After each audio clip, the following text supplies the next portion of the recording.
Welcome to Decarceration Nation, a podcast about radically reimagining America's criminal justice system. You can find all previous episodes on our website, www.decarcerationnation.com. And if you like the podcast, please remember to hit like and to subscribe to the channel below. Radley Balko has been a journalist for 20 years. He's worked at the Washington Post, the Huffington Post, and Reason Magazine. He has also written two widely acclaimed books, Rise of the Warrior Cop and The Cadaver King, and The Country Dentist, which was co-written with Tucker Carrington. Welcome to the Decarceration Nation podcast, Radley Balko. Thanks for having me on. It's good to be here. Yeah, I always ask the same first question. How do you get from wherever you started in life to where you became a journalist and author specializing in police and police accountability? Sure. So kind of always knew I wanted to be a writer in some form from an early age, and it was just kind of a matter of getting to where I could make a living doing that. So one point in my 20s, when I was kind of figuring out what to do, I did what lots of people do, which is went to law school. I went there for a year and decided, looking at the debt, that I would probably have to work for a firm for about 20 years if I continued on. So dropped out, took a job with a .com doing writing, sort of entertainment writing on this is in the late 90s. They promptly went bankrupt, like most .coms did, and ended up at the Cato Institute, the libertarian think tank in DC. I was editing the website there for a while, and then eventually I got a policy job covering civil liberties. And it was really there that I think I really started taking issue in these issues. I grew up in a pretty conservative, pretty much all white town in Indiana, in the suburbs of Indianapolis. And, I'd kind of figured out at some point in my 20s that I was a libertarian, early 20s, I guess. But it was really at Cato and covering civil liberties and the drug war that I think probably found kind of my calling, or the issues that I wanted to sort of cover, or that I was most passionate about. And it was really just reading these stories about SWAT raids and abuse of informants and killings related to the drug war. I'd read about these stories. It would just make me angry, and they were the kind of stories that I was fascinated by, but also infuriated by, and decided that at some point that this is kind of what I wanted to cover full time, or kind of dedicate my work to. I ended up going to Reason Magazine because I wrote a white paper for Cato on the use of SWAT tactics and forced entry raids, and found this story in Mississippi about this guy named Corey May, who had been wrongly raided by a narcotics unit in Mississippi. He lived in a duplex. They were clearly trying to raid the guy on the other side of the duplex who was their suspect. Corey, who had no prior criminal record, shot and killed one of the cops during the raid, and then immediately surrendered after he realized they were police. When I found his story, he was still on death row in Mississippi. So I started looking into that case, and I blogged about it at the time. This was in the early blogging days, and ended up writing an article about it for Reason Magazine.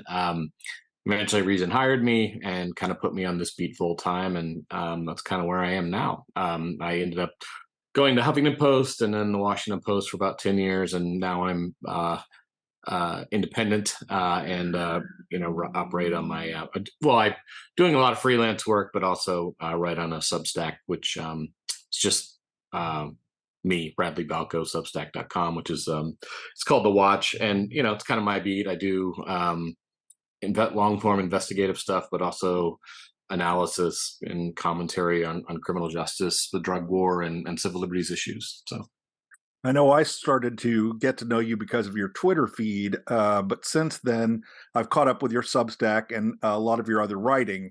But briefly, since we're both kind of long-time Twitter users, What are your thoughts of kind of the current state of Twitter before we move into kind of more topical stuff? Oh, it's awful. I mean, I think Musk has driven it into the ground. He's amplified. I've sort of compared what he's done to Twitter to at a football game, finding the drunkest and rowdiest section of fans and giving them the intercom system, and letting them do whatever they want to it with it. Because he's really amplifying the worst voices. And yeah, it's bad. I still use it because I've spent 15 years building a following, and I make my living basically from people following and subscribing to my work. So it's hard to kind of walk away from that. But Yeah, I totally um, feel you on that. I'm really hoping Blue Sky, or it's probably going to be Blue Sky if it's any of them. Gets a once it goes public, widely used, what opens it up to the public. I'm hoping they'll get that critical mass of users that I think you need to make it useful. So, a few years ago, we kind of saw the start of a crime wave that generated kind of a number of political narratives and kind of a lot of reactions, a lot of attention on progressive prosecutors, a backlash against both police reform and against police backlash against the reform of the rest of the criminal justice system. There are kind of several parts of what caused this. First, there's kind of gun violence and homicides. Do you have any feel for what kind of, we've had a couple years now? Do you have any feel for kind of what's caused these increases? I mean, my running theory has been that COVID might have had something to do with it, but I Yeah. don't know if you've where you're at on this. Yeah, I mean, I think I think there are probably a variety of contributors. I think that anybody who claims to know definitively what caused it is probably somebody you shouldn't listen to. I, you know, it coincided with you can't help but notice that it coincided with one of a once in a century pandemic that like upended every part of our lives. And historically, when there have been rises or steep increases in homicide, it's come during times of social upheaval and unrest, and a lot of people having to change their lives, a lot of people becoming sort of aware of and angry at the way sort of they and people like them are treated by the political system, by the criminal justice system. You know, I think it's kind of a mistake to say the George Floyd protests had nothing to do with the increase in crime. I think, there's plenty of research showing that when people um, become disillusioned with the criminal justice system, when they think that the police are there to harm them instead of help them, they stop cooperating with police and crime goes up. And I think one thing the George Floyd protests did, and I think they did a lot of good, and I'm not even sure this is a net bad, but they did kind of make more people aware of the flaws in policing and the flaws in the criminal justice system and the racial sort of inherent racial inequities in both. Um, but that said, I think COVID is probably a better, or a better explanation for a greater percentage of the increase. Um, you've had everything from general kind of social upheaval. COVID also sort of focused people's attention on inequities in the healthcare system and the way we treat certain people, um, the way we treat marginalized groups. You also had disruptions in black market, the drug markets. So you had, you know, probably less people using. You had less police. You had probably disruptions in supply. So anytime that happens, you're going to have people fighting over turf. And of course, because drugs are illegal, you don't win over new customers with better customer service or better product, right? You win it over with violence. And then the other thing that I think is a little bit overlooked, and I wrote a column on this for the Washington Post, but it's probably a lot less true now, although we are seeing homicide numbers start to decline all over the country at this point. But It seems certainly for the first couple, reporting that it's one of the largest declines in a really long time historically. right. Well, that's also, I think, because we had this artificial blip, artificial increase that now is coming back down. Um, but I think one overlooked factor is that in the first couple of years of the pandemic, we had fewer witnesses. Right, people were staying home. People weren't going to work. They weren't going to bars and restaurants. They weren't out late at night. After coming home from a bar, which tends to be when a lot of crime happens. Um, and studies have shown over and over again that when you have fewer people watching, people tend to commit more crimes. And so right at the same time that these the black markets for illicit drugs are being disrupted, and you're having this fight over turf wars and fight over this kind of change in the customer base, you have fewer sort of witnesses on the street, and so it becomes easier, to harm people and to kill people because there's nobody around to watch. And I think that might be one overlooked contributor to the increase, at least in homicides. And then there's kind of the other end of the crime spectrum, which is that there's kind of been a wave of retail thefts, or at least reported a wave of retail Yeah. thefts. Do you have a feel for what was kind of accurate and inaccurate, and what might have caused that kind of end of the crime increase? Yeah, that's tough because we saw an increase in homicides almost everywhere in the country. The retail theft thing is, it's hard to get a sense of what's actually going on there. It's hard to get a sense of if there really was a significant increase. The Atlantic had a good nuanced piece on this a couple of years ago that tried to look at the numbers. Even a place like San Francisco, where you saw most of the kind of hysteria over moral panic over shoplifting. The numbers really didn't bear that out. Now the response from kind of law and order crowd is, well, why would you report shoplifting if it's not going to be prosecuted or people aren't going to be arrested?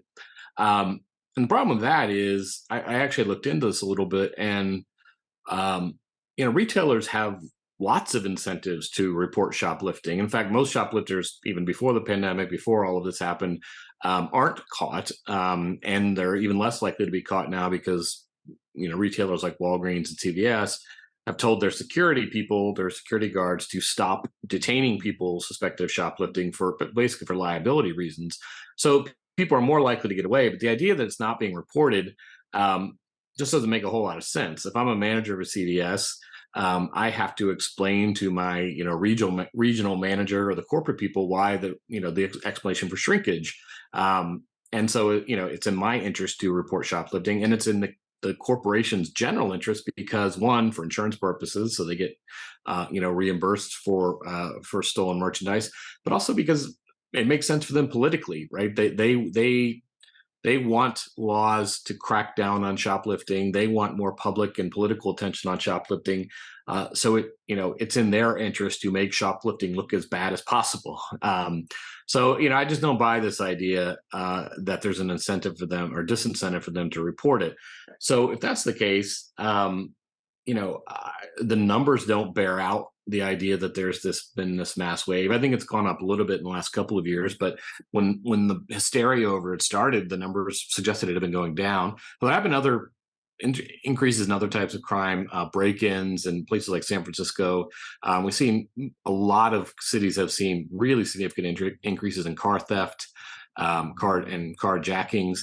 And, there are lots of possible explanations. I'm not going to claim to know, definitively say this is what caused it, but you have, during the epidemic, you had a lot of teenagers at home, with nothing to do. Everything was closed. They weren't going to school. Kids. It's kind of similar to the explanation for why there was a spike in domestic violence too, is right. that people were home so much more. Yeah, exactly. Yeah, kids get bored and they do stupid shit. I did stupid shit when I was a teenager. I didn't steal cars, but not me. I did some vandalism. I put firecrackers in mailboxes. So I think that's a pretty good explanation. So I don't want to spend too much time talking about kind of the other explanations that don't make a lot of sense, like despite the fact that it was a fairly universal increase, that certain types of policies caused it, or certain kinds of prosecutors. There's just no. I mean, lots of academics have looked into that. People from John Poff, who does have a perspective, but like people like Jeff Asher, who's a straight numbers guy and doesn't really project any sort of politics, has found no correlation between party affiliation or reform policies and increases or decreases in crime. There's just no evidence of that either way. My hunch is that policy plays a very, very small role in our crime rates. I think they're much more controlled by these broader kind of societal issues that and they vary from city to city. It doesn't. I mean, obviously, crime has been worse in some places than others. But the idea that criminals sort of factor in the politics of their local DA before they commit crimes, there's just no evidence for that, really. Or small changes in sentencing policy, or right, exactly. Yeah. The deterrence works that way is a little bit hard to accept. Uh, Yeah, it's crazy. there's also kind of a persistent narrative that was caused about police being defunded all over the country after the Floyd murder. I Yeah. was, in fact, just the other night, I was watching the Chris Christie town hall, and he suggested that police and police abilities have been degraded for years. And, Yeah. There's uh, just again, there's no evidence that there's been any. I mean, I think a few cities may have diverted like 5%, maybe most 10, from policing to other sort of public safety programs like violence interruption or mental health, or homelessness. But in the vast majority of the country, including places that set records for homicides like Mobile, Alabama, Indianapolis, Toledo, there were increases in funding for police, and in some places pretty significant increases. I will say, I think, I've been sort of long been skeptical of the Ferguson effect, and this idea that police, when they're heavily criticized and when they're to protest and there's a lot of scrutiny, that they sort of stop doing their jobs and stop doing, I mean, I guess the theory is they stop doing proactive policing, and that's why crime goes up. I don't think there's much evidence for that. I do think there's some evidence that they just kind of stopped doing anything. And the evidence for that is what police organizations themselves have said, right? I mean, the Chicago Police Union head said if the more progressive candidate won the mayoral election, the cops would stop doing their jobs. We had NYPD do a couple of shutdowns, or whatever they call them, blue outs. And in both cases, crime went down during those phases. Um, but we have seen a lot of police leave departments. There's a crisis of personnel, particularly in big city departments around the country. And I do think that people who advocate for reform kind of have to reckon with this idea. But I actually think it's people on the right who really need to reckon with it. And this is this notion that um, that policing has become so psychologically isolated from the rest of society that I think there's some truth to the idea that when cops are heavily criticized, or when there's a video that goes viral, or now that we're seeing more prosecutors willing to press charges against police when they kill someone unjustly or beat someone, um, that they do stop doing their jobs. Or in some cases, they just stop doing their jobs because they don't like the new leadership in the police department, or they don't want to. I'm working on a story about a town in Minnesota where the town hired a black police chief, and about 80% of the police department, all white officers, quit because they didn't want to work for a black chief. Now they'll say it was, some other policy like, some sort of DEI initiative or something, but this chief hadn't even implemented any policies yet, and they quit. I do think we need to reckon with the fact that the policing profession has gotten to the point where they don't sort of respect civilian leadership when they don't agree with it, and they don't see their job as to sort of enact the policies of the political leadership. They see their job as basically kind of to do what they want, and that's bad for society. I mean, if we're at is the that point where kind of like, police, is the far end of that what we're seeing with the kind of sheriff's gangs in California and stuff like that? Is that well, I mean, that's been going on forever. That's been going on for decades. No, I think what we're seeing now is this kind of. I think it's more we're seeing it with sort of a lot of these rural sheriffs who are saying they're not going to enforce certain laws at all. That they're kind of become part of the kind of MAGA patriot militia movement, but also just this idea that like. the so-called constitutional sheriffs, or is that the Right. yeah. Right. But I also think this is a par with what police unions have been doing. And the interesting thing is, the Ferguson effect people on the right, the people who push this, it's always surprised me that they push it because it's a really unflattering explanation when it comes if you're a defender of law enforcement. This idea that they're going to let violence happen, they're going to let people die and be murdered because they don't want to be scrutinized, they don't want to be criticized. That is not a flattering profile of the state of law enforcement in this country. But it's interesting to look like it might be somewhat accurate. And, I think we have to kind of reckon with that. And we have to say, what does this mean for policing? And frankly, maybe we don't want those people in policing anyway, right? If you're if you're going to resign because you don't work for a black police chief, maybe that you're not the kind of person that should be holding a badge and a gun in the first place. Yeah, I mean, I have had unfortunately some firsthand experience with both the police and the and correctional officers, and my thing that I always think that like the thing that they get the most wrong when you have these discussions is, at least in my experience, and that's several prisons and some jails and some going from place to place and getting arrested and all that stuff, which I admit is anecdotal, but was that in every single one of those places that I went, it seemed very clear that it was very well known in those departments and in those places and in those administrations that there were a certain number of people in the department who were, for lack of a better term, kind of off the tether, would be willing to do pretty much anything. And they used those people strategically. It wasn't that there was good apples and bad apples. It was that there were good apples and bad apples, and the administration knew that and used that strategically. It wasn't Right. that, that you could just excise one or whatever. It seemed to me it was more systemic. I don't know if that's been your.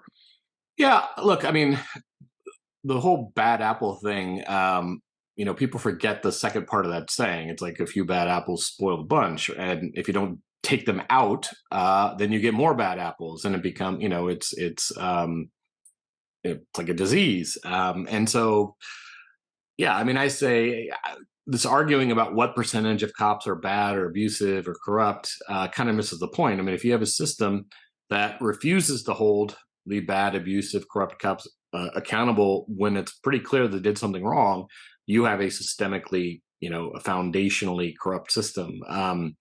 And it doesn't really matter, this debate about like, well, most cops are good people or most cops are bad people, or why do, if they're good cops, why don't they, report the bad cops, or why do they cover up for the bad cops?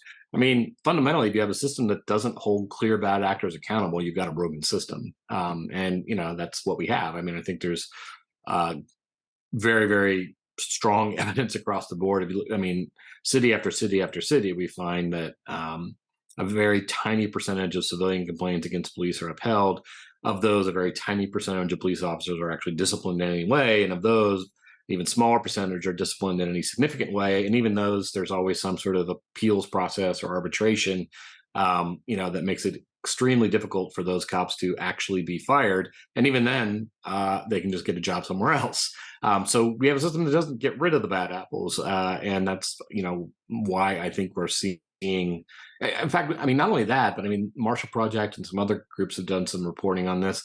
Bad apples are usually the ones that are picked to become field training officers to train new officers, right? Because they want the guys who have been around for a long time, who are sort of trusted by other cops in the department, to show the new guys the ropes. And so they teach the worst habits.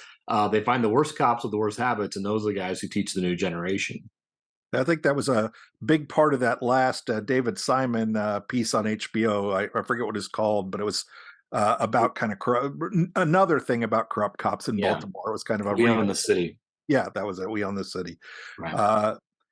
Here, and when we start talking about this, the thing that eats me away at me, it makes it's crazy making in my head, is I don't understand how, and I get to some extent it's privilege, and to some extent it's never going to happen to me, but how can we care so little about a profession that we literally give the power over life and death to? I mean, it's Right. like, it's just I don't know. I mean, it's hard for me to conceive of why we don't think that's more important.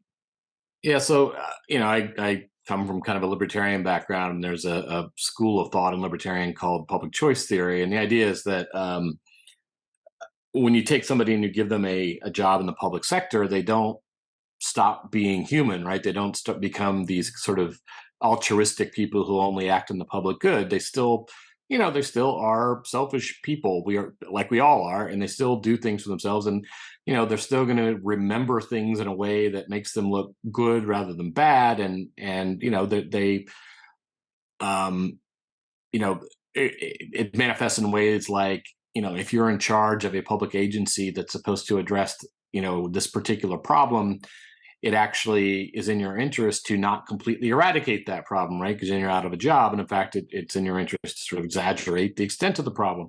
And so this idea is, that it isn't sort of an Ayn Randian sort of endorsement of self-interest or selfishness. It's saying this is just human nature, and so our laws and our policies should be written and enforced and designed in a way that acknowledges this, and sort of that's built into the system, right? We don't just sort of expect people to act in the best interest of the public all the time. Well, conservatives love public choice theory when it comes to staffing the EPA or the FDA or the SEC. It's this idea that, okay, well, these people aren't just going to enforce these regulations based on a devotion to public service. They're going to be, jerks about it, and they're going to be angry bureaucrats. But then you take a guy out of high school and you give him 6 weeks of academy training and a gun and a badge and the power to detain and beat and kill people. And all of a sudden conservatives are like, wow, we can't second guess these police officers. We can't question their judgment, right? Like, who are you to say that cops are selfish and only act in their own interests? And it's like these are the people we should be more scrutinous of, right? These are the people who we need to be. The laws need to be extra careful about, and yet, as difficult as it is to sort of fire a public servant, it's probably about 20 times more difficult to fire a police officer.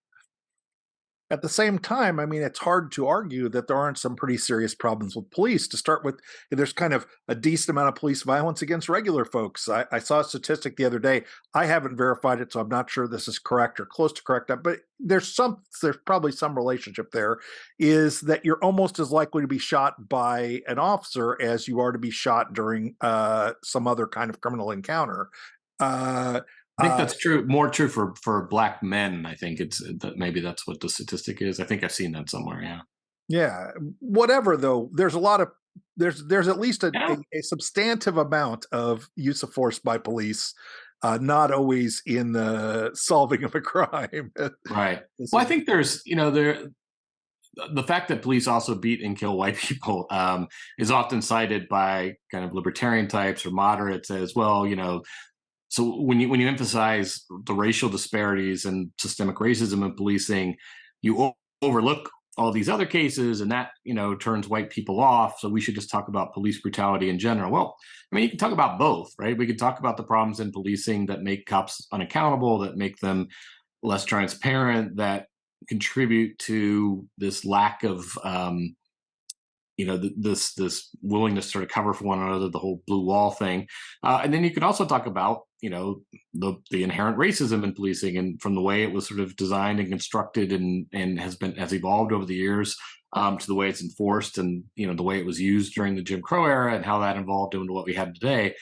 So both of these things can be true at the same time.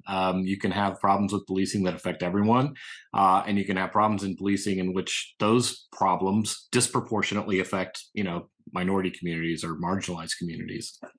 And it shouldn't be hard to understand, and yet people seem to be willfully want to misunderstand. And I think we brought up the Floyd protests several times. One of the biggest public protests in U.S. history. We still have a lot of police violence. It almost feels like it's harder to bring accountability measures, and it feels like in a lot of ways police funding has gone up, and I'm not sure reform has gone up within police. Do you have kind of a feel for that, since this is kind of what you do? I see anecdotal stuff. I don't necessarily see the. Yeah. I mean, yeah, it's hard. So it's a hard thing to measure how much reform is happening. But I do think, actually, in my sort of 20 years on this beat, I think we've seen more substantive reform since the Floyd protests than at any period since I've been covering this. I think there's been actual reform. We've seen entire states like Virginia, as well as I think a few dozen significant towns and cities ban no-knock raids or implement some sort of restrictions on them. Seen even more places put bans on chokeholds and carotid holds. Lots of reforms. A couple of states now have created a kind of workaround for qualified immunity. So there's now a state cause of action if a police officer violates your civil rights. And if you told me 5 years ago that we'd seen these kind of proposals, I would have told you you're out of your mind. I mean, I don't think most people knew what qualified immunity was 5 years ago, and now it's like I've seen 60 to 65% of the public supports reforming or eliminating it, and similar numbers for ending no-knock raids. So I think the George Floyd protest did move the needle pretty significantly in public opinion. Less significantly, but still noticeably when it comes to actual substantive reform. I think we've got a long, long, long way to go to get to a sort of just and equitable system of law enforcement. But I think I'm more optimistic than I've been in a long time in terms of what's happened since the George Floyd protests. One thing that, as we're kind of looking into, what the answers are and how do we get to those, and, but there's been a lot of things that people have suggested. One thing I think that most people seem to have some consensus on, at least people who study this, is that there's a large body of research that suggests that increased police in particular places at particular times, for instance, like what are called hotspots, have an effect of reducing crime. Yeah. Uh, does this mean, as I think some people have suggested, that the answer is just to have more police everywhere, or to more surveillance everywhere, or to have more tech everywhere, facial recognition, et cetera? Yeah.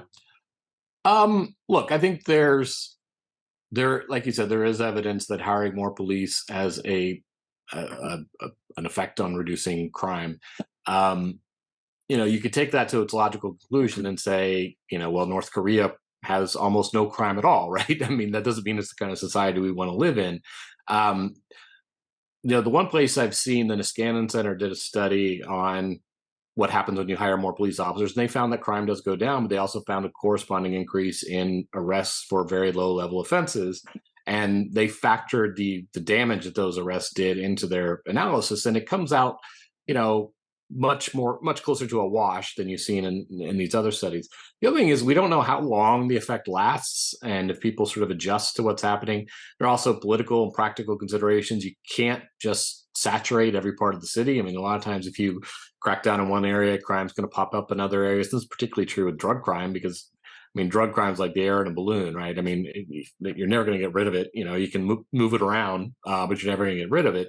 And the crime that's associated with that is always going to be here as long as you have black markets for some types of drugs.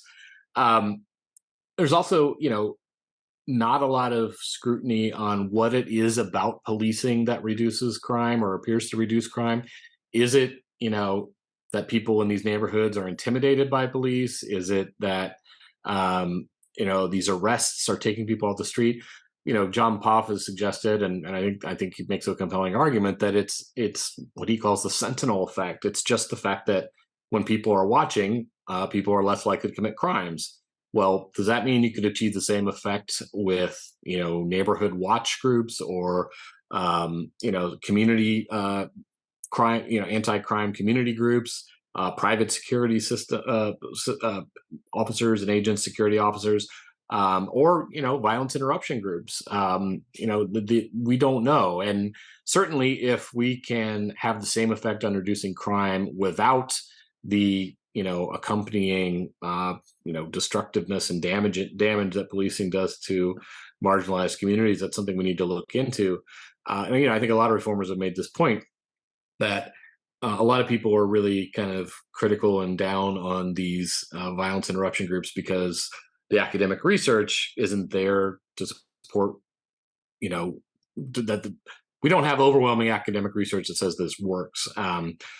What research is out there, I think, suggests that it's definitely worth looking at and investing more money in it. The amount of money you have to invest to get the same deterrent effect that you get from policing is minuscule by comparison. So certainly something we want to look into. A lot of reform people made the I know, I don't want to kick back too much, but I know that, for instance, in Patrick Sharkey's research, he suggests that fairly minimal investments in a bunch of different things that happen in communities can have pretty outsized effect, and that an opportunity cost of increased funding for policing is probably these community programs. So I do think that there's, and I think there's particular programs, like I think there's one in Denver that they've been putting in social workers where police would normally go in, that's been quite effective. Oh yeah, so I was working my way up to that. So the Cahoots program, which started in Eugene, is now in Denver and about a dozen cities across the country. It's been enormously successful, and this is where they send a mental health professional when someone calls 911 because somebody's having a mental health crisis instead of a SWAT team. And believe it or not, when you send a therapist instead of a SWAT team, you're less likely to have bad results. And not Less only have they been shootouts. successful, right? Not only has it been successful, overwhelmingly successful, they haven't even needed to call the police in like some, 99+% of cases. The police were never even necessary. So that's one example. I was talking more about kind of the cure violence type groups, which I'm not down at all. I think we do need to invest in them more. I think the research that is out there is The encouraging. It's violence not, interruption kind of stuff. yeah, and it's not conclusive yet, but it's certainly encouraging. And the argument that reform people made that I think is pretty persuasive is if we held these groups, violence interruption type groups, you know, if if the standards that sort of moderates and tough on crime people are holding these groups to, like we must have overwhelming academic research before we fund them, if we held policing to that same standard, we wouldn't give policing any money at all. We just kind of accept whatever research is out there that says more cops equals less crime, and we don't really question it all that much. Whereas, we give heavy scrutiny to these violence interruption groups, even though the research that is out there does show that they prevent crime, I know or at you've least written about this a lot, so I think this seems like a good place to kind of throw this in there a little bit. Is, you've got police in place, time and manner, and one element of maybe the problem is what you've written about, which is kind of the over militarization of the police. Does that play into this as well, or is that? Yeah, so there are two sides of militarization. One is the stuff, right? So the guns and the ballistics gear and the tanks and armored personnel carriers, all that. And there's a time and place for some of that stuff. Some of it's ridiculous and unnecessary and excessive. But the flip side to that is the mindset, right? The militaristic mindset. This idea that it's cops versus everybody else. That the cities that they serve aren't cities, they're battlefields, and they do whatever they have to do to get home at night, right? They're not serving and protecting people. They're just surviving, and that's a really bleak outlook on the world and on the people whose rights they're supposed to be protecting. But this is kind of the mentality that you see it in police message boards and police websites. That phrase, whatever I have to do to get home at night, you'll see some version of it over and over and over again. You see it in like police culture, police T-shirts, police, the patches that they wear, the challenge coins that they issue. A lot of skulls and crossbones and grim reapers and death in general. A lot of use of the Punisher. Right, the Punisher stuff, absolutely. The vigilantism, and a lot of just kind of disrespect for the people who they're supposed to be protecting. Again, there was that study that one of the nonprofit groups did. I think Politico published it a few years ago. That found something like 1 in 5 police officers in the cities that they looked at had posted something either racist, misogynistic, or glorifying violence on their social media pages. And that's 1 in 5 is a lot. And those are the ones that they found. So we've also seen this. Anytime there's been like investigations into police texting and emails, and I mean, you find it over and over and over again. No matter what the Manhattan Institute tells you, there is rampant racism and bigotry in policing, and it's something we need to. There's a problem with police culture, I think, in this country, and I think part of it is this isolation I talked about earlier, where police just kind of see themselves as constantly under attack.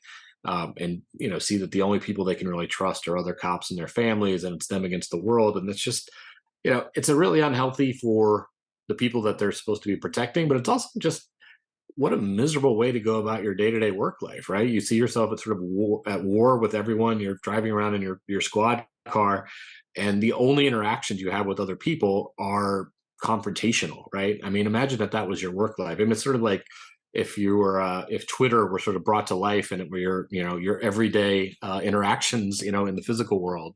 It's a kind of a miserable way to live, and no wonder a lot of cops are kind of angry and cranky all the time. you know, uh, we another element of this, so you've got maybe militarization is a problem. Another problem, it seems to me, at least for most of the research I've read, that yeah, I mean, we can talk about if police deter or don't deter, but one thing seems to be true when it comes to serious crimes. clearance rates are relatively low. And a lot of Yeah. people, and even when we're talking about people who've been incarcerated, there's a gigantic amount of people who've committed the same crimes who never get arrested for anything. Yeah. Uh, Yeah. Yeah. And look, this is, one thing I've tried to point out over and over again is that in every city where we've seen massive sort of protests, where one incident spurred, a huge protest, whether it's Baltimore, Freddie Gray, Ferguson, Michael Brown, Philando Castile, George Floyd, every one of these cities has a long and documented history of police abuse, corruption, and racism. You'll probably find a DOJ study on you will find a DOJ study on every one of these cities: Chicago, Baltimore. These are also all the cities that not only have high, exceptionally high crime rates. These are all cities where crime never really went down, while it did in the rest of the country. And I think those things are all related. I don't think that any of those things should surprise us. Um, if you have a police department that has a documented history of abuse and racism, particularly against marginalized communities, um, and which we've also seen in a lot of these cities, they have extremely low clearance rates, especially in marginalized communities. Well, if you live in one of those communities, you have police department, that is probably beaten or wrongly arrested or harassed, either you or your family or somebody or some combination of those three, and they're not solving any crimes. I mean, of course you're not going to trust the police, right? What are they doing for you, right? All they're doing is harassing you when you actually need them to, because you got mugged or somebody stole your car or broke into your house or, robbed the convenience store down the road that you use. They're not solving those crimes. So they're not, people don't trust them. And I mean, the other problem that we're seeing in a lot of these cities, and I mean, it's rocking places like Memphis right now, is they can't recruit, right? Nobody wants to go work for these police departments because, if you live in one of these communities that's had to deal with police, the last thing you want to do is go work for, a police agency. And this place in Minnesota I talked about, they're having a very difficult time recruiting people. Uh, their officers are leaving for entirely different reasons, right? So you've got kind of white officers leaving because, particularly in bigger city police departments, because they don't like reform, they don't like working for a black chief, they don't like accountability, they don't like transparency. But you can't replace those officers with black officers because the legacy of these departments in the communities that you would be recruiting from is, abuse and corruption and harassment. And nobody wants to work for that department. Nobody wants to be the guy, from the neighborhood who becomes a cop, if that neighborhood has been abused by police for the last 20 years. So, we've got a kind of a crisis right now, in policing. And, one way to solve it, I think, is to kind of take a page from the abolition movement. I should say I'm not an abolitionist, but, they have done a lot of abolitionists have done the work. They have done the research. They do have sort of, interesting ideas that we should at least be taking a look at. And we don't have to abolish the police, but we could definitely shrink the footprint, especially if the logistics of what policing looks like right now makes that a necessity. So maybe we stop you know low level drug arrests. Maybe we stop putting police in schools and on subways, on public transportation. Um, and we start, spending more resources on solving crime and, developing relationships in communities and doing sort of quality of life improvements that don't sort of involve, stop and frisk and suspicionless searches. Um, we're going to have to figure out something to do with fewer law enforcement officers because if people are quitting because they don't want accountability and they aren't able to find cops to replace them, we're going to have to start prioritizing. I mean, there's not There's going to be also a structural problem where we're just going to, because of the demographics of the situation right now, my understanding is we're going to have in almost every field, we're going to have shortages in workforce. yeah, So yeah, it's I mean, I true. think it's something that we're going to have to address, and I think this gets I mean, we kind could also just let in more immigrants, and that would help a lot of these problems. But we don't want to do that either, Uh, apparently. and that gets us kind of, I think it's funny you bring that up because it kind of leads us to the politics of the thing. Because, in election after election over the last year, we've seen, and I can show you the heat maps, where the communities that are most impacted tend to vote for reform, and the communities that are least impacted tend to vote for kind of the traditional law and order kind of message. And so, how are we going to? I mean, starting with the people level, how do we? I mean, do you have any ideas of how we're going to start threading the needle of getting, or even trying to get people on the same page about why we need to change and what needs to change? Well, I think we don't even fully sort of understand. Never mind, sort of comparing, people who vote for traditional policies versus reform policies. We don't even know why people who vote for reform policies vote for those policies, right? I mean, you look at polling, lots of people pointed this out before me, but if you look at polling of Black people, for example, they support, massive reform. They polling shows that Black people fear police more than they fear criminals. They think that police are often unfair. They think the system is racism, and they want more police officers and more spending on police, right? And people on the right have said, "Oh, yeah, this just proves that all you reformers are, full of shit. Black people want more cops. Ha ha ha. Defund. Ha ha ha." No, what it shows is that Black people want to not live in crime-ridden communities, and they don't want to be harassed by police. I mean, that's not that hard to understand, and yet, like, people seem to seem to look at those poll results and think they're contradictory. They're not. I mean, people want to feel safe. They want to feel safe from criminals. They also want to feel safe from police. So, you can interpret those polls as Black people want more money and more cops, or they just want police themselves to be more effective when they are there and less sort of harassing, right? Yeah. Although I'm not just talking about polls, I'm talking about election results, like what just happened in Chicago, Sure, what's happened in Pennsylvania, what's right. happened.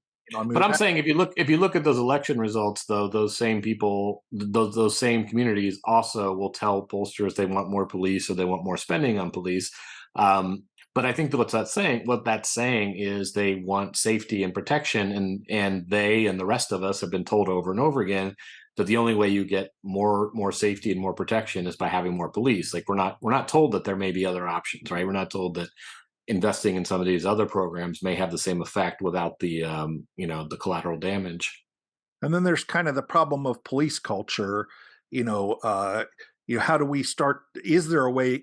Like here, I'll give you an example. Recently, I was asked to start trying to formulate kind of a policy or policies for how to reform jails. Mhm. And my initial response was that if you go at it in a regulatory manner, the sheriffs are mostly just going to ignore you. And that in a lot of ways, what you have to do is find ways to get them to think it's in their interest to do reform. And Right. I'm not really even sure how. I'm still in the process of sussing out how that happens. But I mean, do you have, what are your thoughts on how you get into police reform from the police side? Yeah, I don't know that. I mean, that's difficult. I don't have a lot of sway with law enforcement, so I haven't been Me particularly either. affected at it. Um, I think leadership matters. I think Probably having dislike you more than me, but only because you're more known for. Yeah, I mean, look, I mean, there are police officers who have signed my book, at police academies, and I was and mostly and it's kidding. always flattering to hear. But yeah, I mean, if you, I would guess that the leaders of most police unions, if they know who I am, probably don't like me. But I think leadership matters. I think there was a study that just came out about 2 years ago, finding that in big city police departments that have a Black police chief, there's some dramatic number, like 60% fewer shootings by police officers. Um, so I do think having good leadership matters, but you also have to have the kind of institutional structure in place where a police chief is going to be able to, a good sort of chief that understands all of this or kind of gets it, is going to be able to implement their policies. So I've written about a number of particularly Black chiefs, but not just Black chiefs, across the country, who were reformists, who didn't last more than a few years because the union had an incredible amount of power to chase them out. People in the city council managed to sort of push them out, or they weren't allowed to hire their own command staff because you had some of these civil service protections where the old guard, it was impossible for them to get rid of them, and so the old guard sort of brought them down from the inside and made it impossible for them. So I do think leadership matters, and I think we've seen lots of good examples where leadership matters, but uh, the leaders need to be able to lead, right? You have to take away the institutional barriers so that they can change the culture, and that's that's a difficult thing to do. And I think the third part of the chicken, egg, or egg, chicken, egg, or whatever is kind of the media's part in all this. I mean, especially in a world in which a lot of police departments have the money to have media divisions and things like that. And we have Yeah. decades of tough on crime kind of reporting. And if it bleeds, it leads, et cetera. Do you have any thoughts about how we approach kind of the media landscape of all this? Yeah. I mean, I think.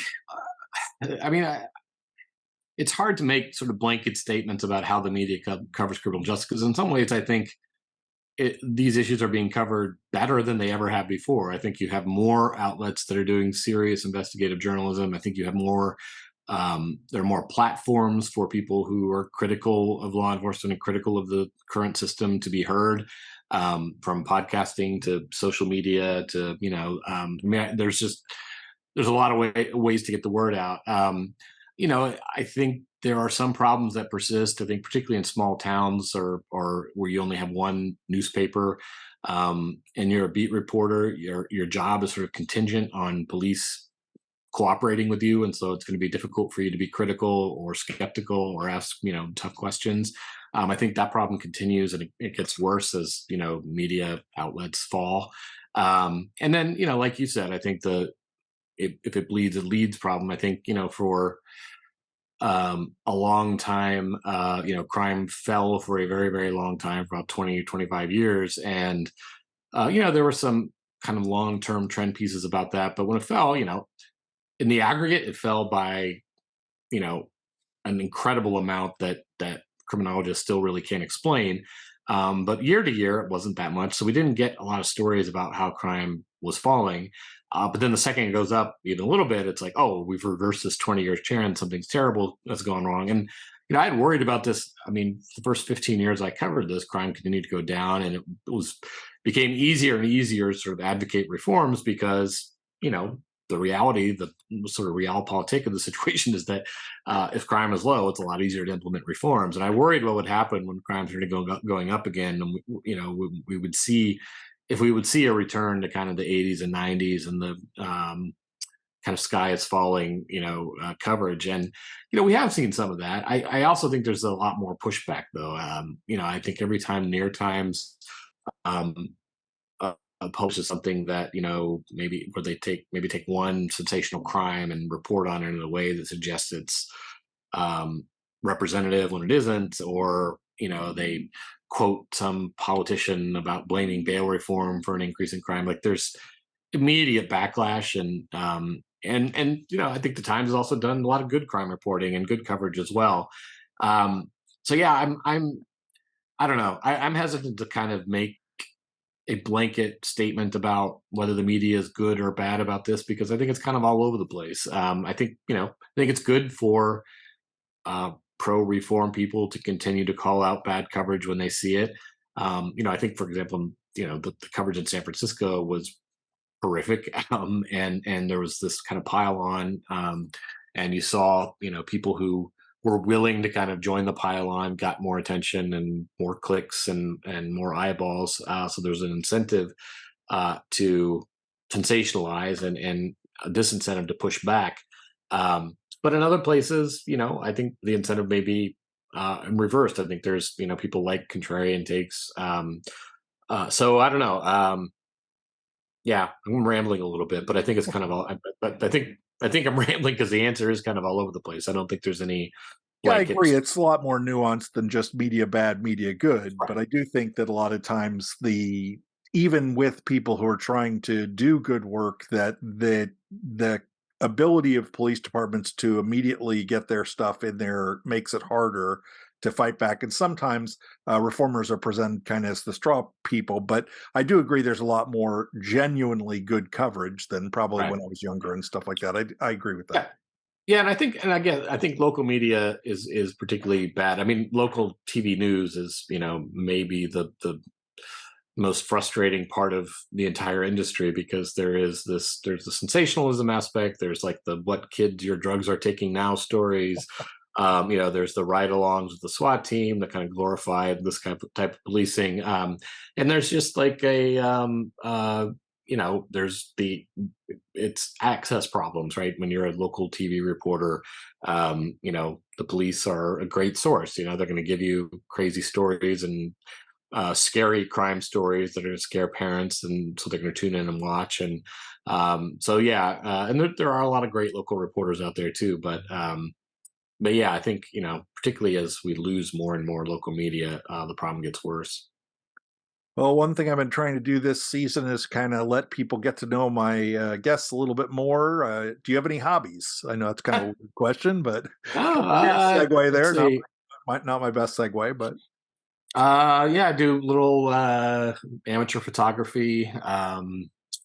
What else? I have, well, we have two very old dogs. my dog is Pre-pandemic. actually sitting right over here watching me do this interview. So Yeah, we have. We used to do. I mean, I love to travel. Done less of that since the pandemic. I'm hoping to start up again and do a lot more, especially international. I'm very itching to get out of the country. do you have any See. particular favorites so far, or places you remember? And Oh well, I mean, the places I want to go, the places I've been that I loved. I really like Croatia. I've been there twice. It's kind of a poor man's Italy, and I mean that in a really good way. I mean, it's gorgeous, beautiful. It's interesting, but it's really inexpensive, and also has the kind of morbidly fascinating history of the Balkans War. And the scars of it are still there. Uh, let's see where else. Love Slovenia.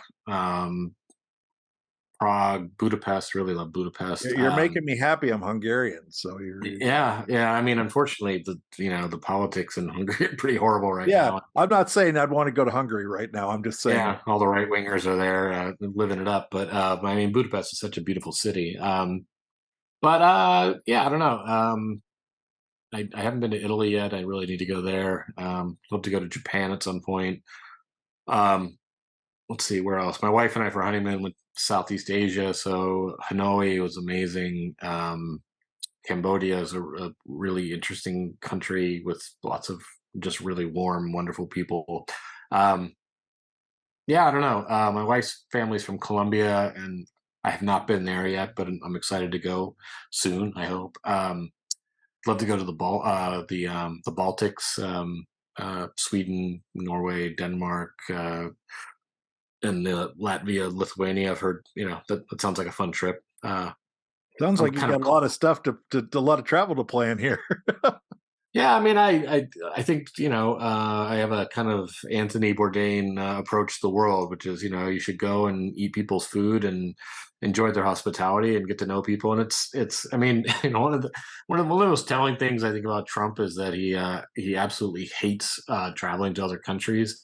And I can't remember where, maybe it was an interview or something. He said he's been to, his wife Melania is from Slovenia, and he went to Slovenia once, and he apparently didn't even want to get off the plane, and he talked about what a dump it was. And like, Slovenia is just a wonderful country. Like, I would love to go back there. It's like beautiful and mountainous, and the people are just extremely welcoming and kind. And um uh, Ljubljana, the capital, is like, has this, there's graffiti all over the place, but it's like beautiful in its own way. It's like kind of this it's very expressive and interesting. And I absolutely love that. But to Mark Twain, maybe you said that travel cures you of your prejudices, because you get to experience people and different cultures, and it's knowing your place in the world. And yeah, That I've might missed it a lot. explain why he didn't want to get off the plane.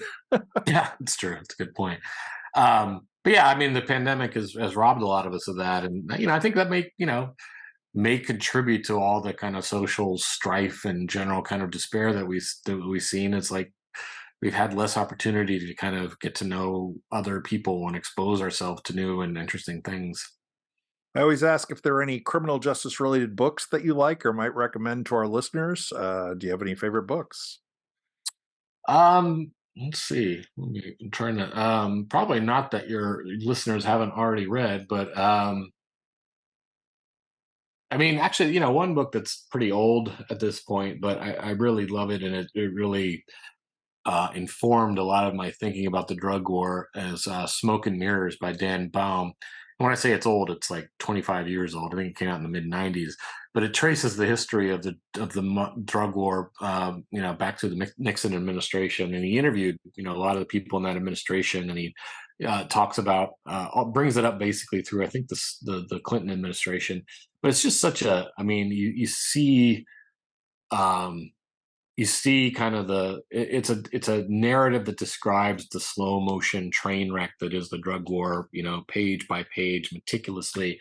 And you know what's going to happen later, so you're like, no, don't let this happen. And it's really well done. We're Baum doing it again with fentanyl. We're Right. Yeah, exactly. Baum died a few years ago, but that book is, it was kind of the inspiration for Rise of the Warrior Cop. The way he went about telling that story was kind of the template that I used for my book as well. So that I think is just a wonderful book. I mean, it may seem a little dated at this point, although frankly, I mean, the roots of the drug war, it's still important to know, where all this bad policy came from and where it started. And where can people find you? Find your Substack? You mentioned it before, but just if you want to plug it again, and your Twitter, maybe. Sure. So the Substack's called The Watch, but it's radleybalko.substack.com, or if you just Google my name, I'm sure it'll pop up. And it's my income is the vast majority of it comes from subscribers now, but it is free. Everything's free. So I just ask that if you like the work and think it's important, if you'd subscribe for, I think it's $6 a month, that helps me continue to do the work. But it's also all available for public, because there's no public consumption, because there's no reason doing this work if people can't read it. So Yeah, that makes sense. I always ask the same last question: what did I mess up? What question should I have asked but did not? And this is really just a chance for you to talk about anything else that you wanted to talk about. wow. Well, let's see. I mean, well, you should have asked me about my wife, who's also a great investigative journalist and does incredible work. And in fact, her work has gotten two people out of prison in the last few years. I didn't even know that was the case. Yeah, both on death row, and in fact, she had a podcast about another case in Georgia. That guy's out now too. So Liliana Segura, she writes for The Intercept, and does incredible work also. Didn't know that was your wife. I've definitely read some of her stuff. That's interesting. Yeah, she's also kind of my editor right now while I'm self-employed. So I have to plug her, I think. That's a pretty good gig. You got kind of full circle there for both of you. I assume you edit her stuff too to some extent?